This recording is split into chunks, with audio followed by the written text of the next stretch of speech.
दे तिला. आई मी देवळात चाललेच आहे तर मीच येताना भाजी घेऊन येते ना. तुला जेवढं काम सांगितलं ना तेवढं काम करायचं. उगाच स्वतःचं डोकं नाही चालवायचं. हं? या घरातली सगळी कामं करण्यासाठी तर तिची नोकरी घालवली ना मी. तू जा देवळात, तिला भाजी आणू दे. समजलं? आणते मी भाजी.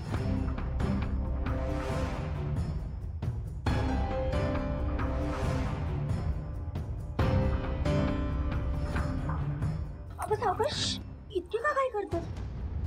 नाही ऍक्च्युली आनंदी झोपल्या तोवर मला भाजी आणायला हवी. त्या उठल्या ना की त्यांच्या खायचं बघावं लागेल ना मला. आले मी पटकन. सावकाश जा.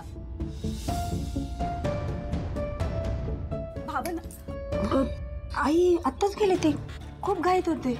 काय ग रेणुका, अजून गेली नाहीस? मी निघतेच आहे. निघ ना. हो.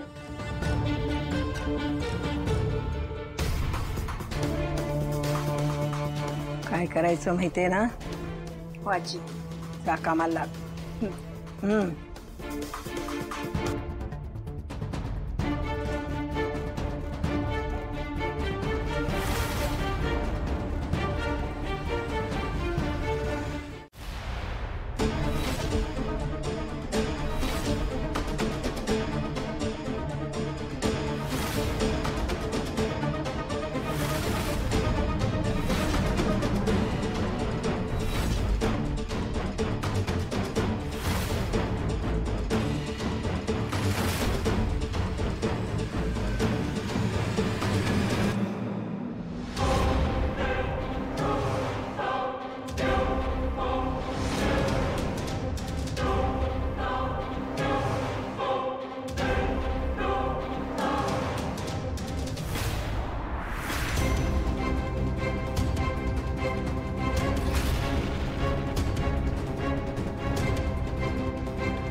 सॉरी हा आनंदी, पण हे सगळं तुझ्या भावना आईमुळे होते ग.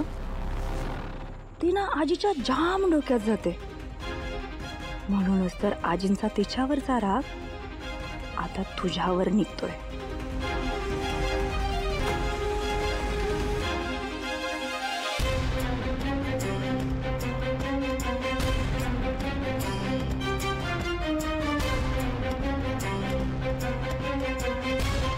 मला सांग कसं म्हणून कसं चालेल? अगं आपलं घर आहे ना हे. कितीही अस्ताव्यस्त झालं तरी आपल्याला सावरायला लागणार आहे. अहो पण किती का ही मुलं चुका करत राहणार आणि आपण निस्तरत राहणार. असं किती दिवस करणार आपण? मरेपर्यंत. आई वडील आहोत ना ग आपण. आपल्या मुलांची जबाबदारी मरेपर्यंत आपल्यावरच आहे. पण तुम्ही बघताय ना आज काय वेळ आली आपल्या. आपणच आपल्या मुलाला पोलिसांच्या स्वाधीन करून आलो. हा सुद्धा आपल्या जबाबदारीचा एक भाग आहे असं समज. आणि बघ सगळे पर्याय संपल्यावर आपण हे पाऊल उचललं की नाही. नशीब समज आपली गत त्या चोरी करणाऱ्या मुलाच्या आईसारखी नाही झाली. तुला ती गोष्ट माहिती आहे ना? एक अट्टल चोर होता. खूप दरोडेही घातले होते त्याने. पोलीस त्याच्या मागावर होते पण काही केलं तो त्यांना सापडतच नव्हता. अखेरीस पोलिसांनी त्याला पकडलं आणि तुरुंगात घातलं. तुरुंगात त्याला भेटायला त्याची आई आली. तो पोलिसांना म्हणाला की मला माझ्या आईशी थोडंसं बोलायचंय, परवानगी आहे का? पोलीस म्हणाले हो, काही हरकत नाही. तो आईजवळ गेला आणि तिच्या कानाला कडकडून चावला. का सांग? त्याचं हे म्हणणं होतं की जेव्हा लहानपणी मी पहिली चोरी केली होती तेव्हा तुम्हाला शिक्षा नाही केलीस. त्यानंतर अनेक वर्ष मी छोट्या मोठ्या चोऱ्या करत राहिलो, तेव्हाही तू दुर्लक्ष केलंस. समजा त्याच वेळेस मला शिक्षा केली असती तर मोठेपणी मी दरोडेखोर झालोच नसतो. त्याने स्वतःच्या चुकांचं खापर पूर्णपणे स्वतःच्या आईच्या माथ्यावर फोडलं. मला कळतंय हो, आपण जे केलं ते कदाचित योग्यच आहे, पण पचनी पडत नाहीये. बरोबर आहे तुझं. बसवणं खरंच खूप अवघड आहे. पण लक्ष्मी, मला तुझं कौतुक वाटतं, अभिमान वाटतो तुझा. अगं, एक आई म्हणून असा निर्णय घेणं किती कठीण आहे याची मला कल्पना आहे, पण तरीही तू हा निर्णय घेतलास.